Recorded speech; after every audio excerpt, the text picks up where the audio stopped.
शुभ दिवाली दोस्तों, I hope you are doing good. कुछ ही दिनों में दिवाली आ रही है, लेकिन बहुत लोगों को नहीं पता कि हम दिवाली मनाते क्यों हैं, धनतेरस क्यों मनाते हैं, छोटी दिवाली क्यों मनाते हैं। तो इस वीडियो में हमने यही डिस्कस किया है और इसी के पीछे क्या कारण है और क्या कहानी है, और हम ये भी जानेंगे कि जो राम मंदिर बन रहा है वो कितना भव्य बन रहा है। तो we hope you will enjoy this one. जय श्री राम।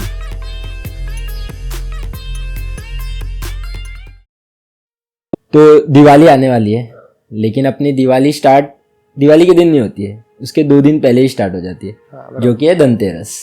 अब धनतेरस आता है त्रयोदशी तिथि ऑफ कृष्ण पक्ष, यानी कि 13th day of lunar calendar. अच्छा, तो 13वां दिन जो होता है लूनार कैलेंडर के हिसाब से, उस दिन हम धनतेरस सेलिब्रेट करते हैं। ओके। तो धनतेरस के दिन लोग घर में नए कपड़े, नए सोना चांदी, कपड़े, गाड़ी सब खरीदते हैं। लेकिन लोग सिर्फ ये नहीं करते, लोग लक्ष्मी जी की पूजा करते हैं। हाँ। देव धन्वंतरी की पूजा करते हैं, यमराज की पूजा करते हैं। हाँ। तो ये तीनों की एक स्टोरी है। तो समुद्र मंथन के समय, हाँ, जो कि हो रहा था देव और दानव के बीच में अमृत पाने के लिए, राइट।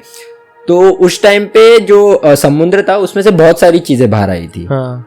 तो उनमें से एक थी माँ लक्ष्मी, जो कमल यानी कि लोटस के फूल पर बैठ के हाथ में उनके घड़ा था, जिसमें बहुत सारा सोना चांदी और वो सब, मतलब उनके साथ वो बाहर आई, और जिनकी शादी बाद में विष्णु भगवान से होती है। तो इसीलिए उस दिन नया घर में सोना चांदी लाते लोग, क्योंकि उसे शुभ माना गया है।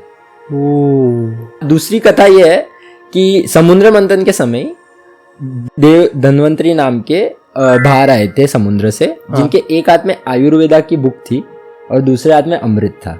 अच्छा। और उन्हें जो सारे भगवान, जैसे गॉड ऑफ आर्किटेक्ट है वैसे इन्हें मतलब सारे भगवान का डॉक्टर बोला गया है।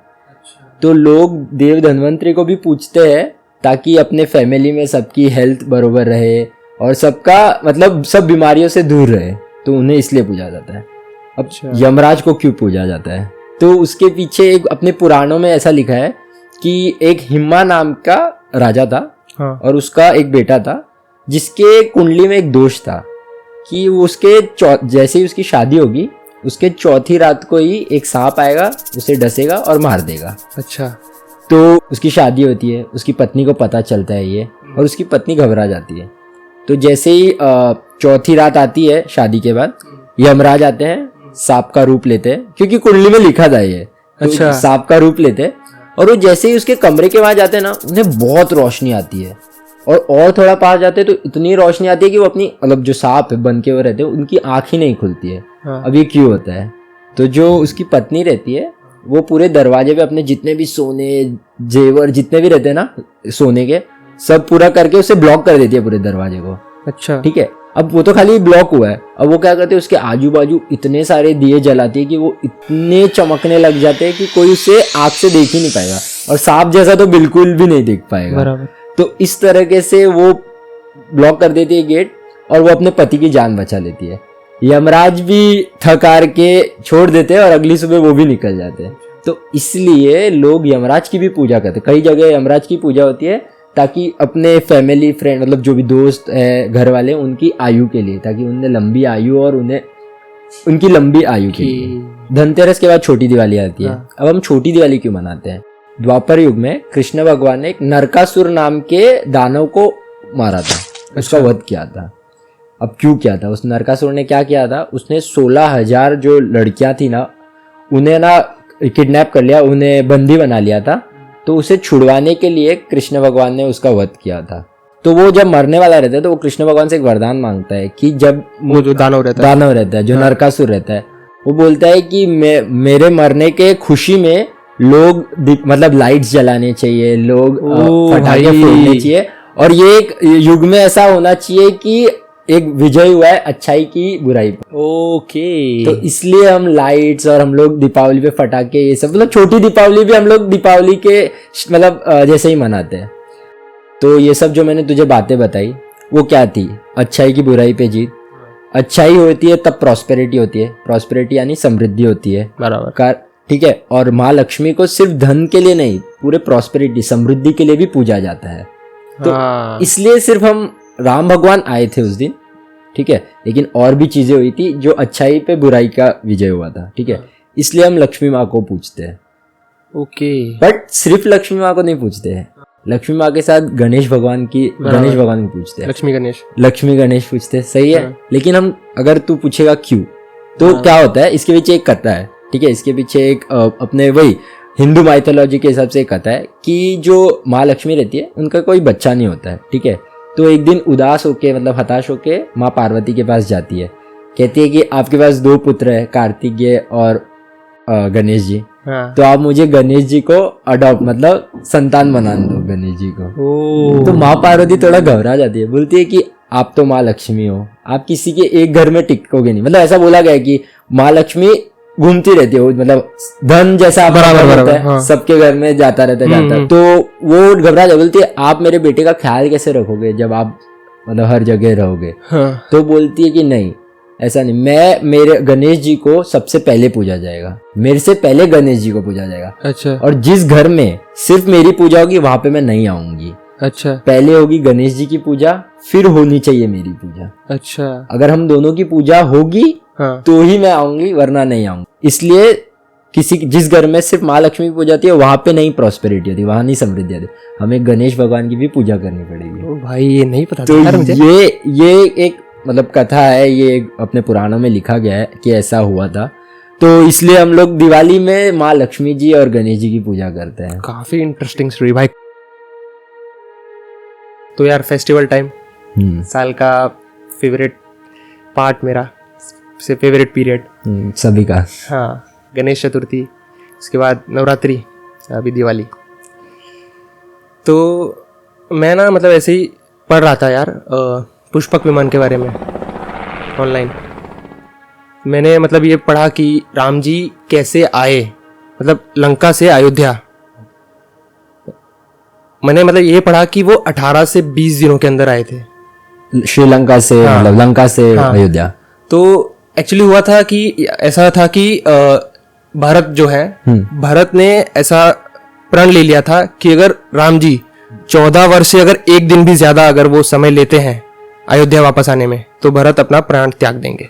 वो प्राण त्याग देंगे एक भी दिन, अगर एक भी दिन। ओके। तो राम जी को इसकी चिंता सता रही थी। मतलब ऐसे पुष्पक विमान के बारे में पढ़ रहा था, तो मुझे एक दो थियरी मतलब ऐसे मैंने पढ़े जो मुझे थोड़े इंटरेस्टिंग लगे। तो उसमें से एक थियरी ऐसा था, मतलब एक जन का मानना ऐसा था कि राम जी 18 से 20 दिनों के अंदर आए हैं।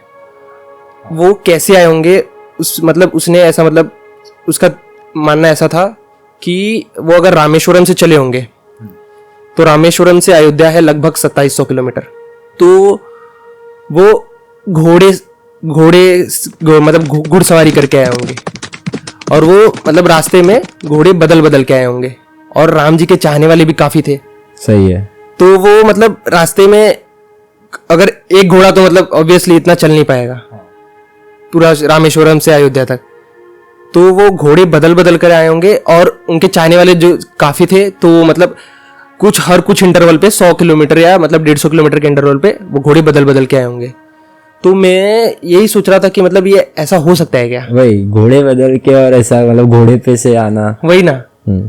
तो एक और चीज मैंने ऐसे पढ़ी कि सिर्फ मतलब घुड़सवारी नहीं, पैदल भी आया जा सकता था रामेश्वरम से। हाँ। ओके। तो मैंने ऐसा पढ़ा कि अगर रामेश्वरम से अयोध्या पैदल अगर आना है, तो 1 मिनट का भी रेस्ट नहीं चाहिए उसके लिए। तो मतलब ऐसा अज्यूम किया उसने कि अगर वो आए होंगे 18 से 20 दिनों के अंदर, लोगों ने अपनी अलग अलग थियरीज दी है, तो उसमें से एक थियरी ये थी कि मतलब वो चल के आए होंगे। तो मैं सोच रहा था चल के मतलब, अब वो कहना ऐसा था कि अब अगर 1 मिनट का भी अगर इंसान रेस्ट नहीं कर रहा है, तो वो तो भगवान राम थे। हाँ, हो सकता तो है।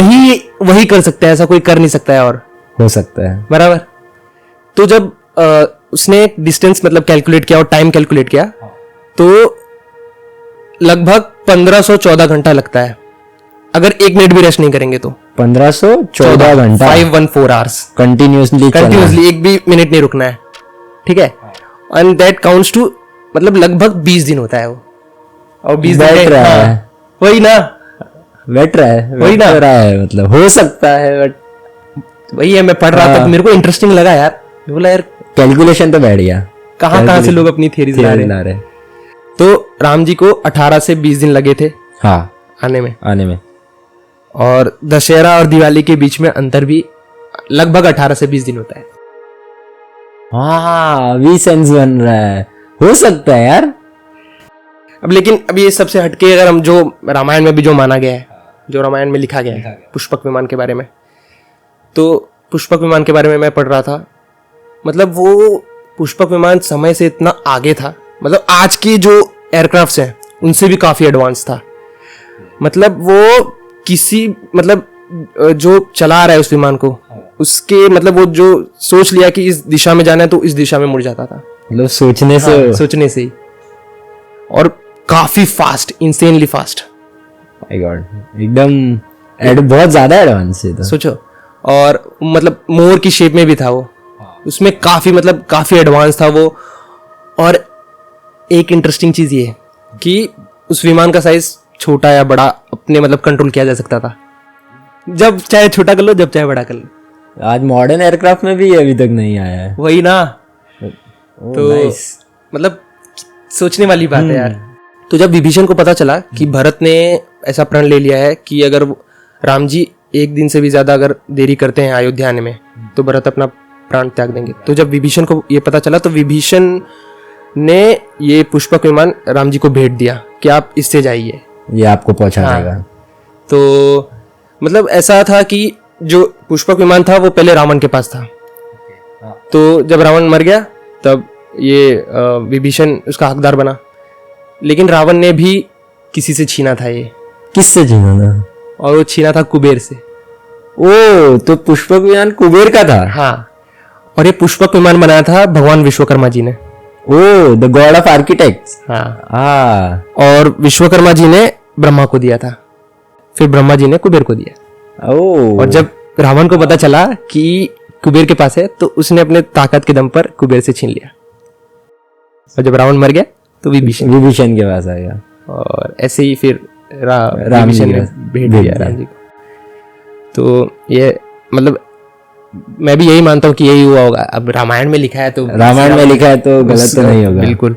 तो ये लोगों की थियरीज थी, लेकिन बहुत इंटरेस्टिंग थी। हाँ, तो यार अब तो मतलब राम मंदिर भी मतलब बन गया है। जय श्री राम भाई, जय श्री राम। तो मतलब मैं इसके बारे में पढ़ रहा था यार कि क्या लेवल पे बनाया जा रहा है इसको, कितने लार्ज स्केल पे, मतलब ये इतना स्ट्रॉन्ग बनाया जा रहा है कि अगर भूकंप आता है, हाँ, और 7 मैग्नीट्यूड तक का, मतलब 7 मैग्नीट्यूड बहुत ज्यादा होता है, 7 मैग्नीट्यूड तक को झेल सकता है ये मंदिर, खड़ा रहेगा वो। हाँ, झेल जाएगा, इतना स्ट्रॉन्ग। बाप रे, हाँ, सॉलिड बना रहे मतलब ये लोग। और मैंने ऐसा भी पढ़ा कि मतलब जब रामनवमी का टाइम रहेगा, हाँ, तो सूरज की किरणें सीधा रामलला जी के मूर्ति पे ही गिरेंगी 3-4 दिन तक रामनवमी के टाइम पे।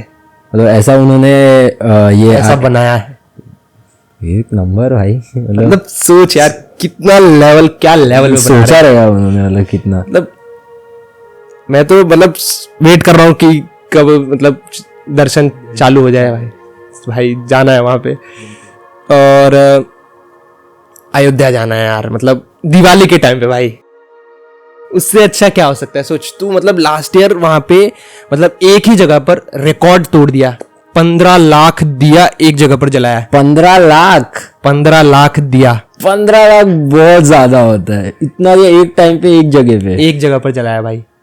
बाप रे, फिर देखने लायक सीन होगा ये तो, मतलब मेरे को वो एक्सपीरियंस करना है लाइव यार, देखने लायक होगा ये सीन, ये मतलब एक्सपीरियंस करना है लाइव भाई। Once again, the Trinity wishes you a very happy Diwali. May this festival bring you lots and lots and lots and lots of joy. And खुश रहो, मस्त रहो और स्वस्थ रहो, और हमारे चैनल को लाइक, शेयर और सब्सक्राइब जरूर करो, और बेल आइकन का दबाना ना भूलो। जय श्री राम।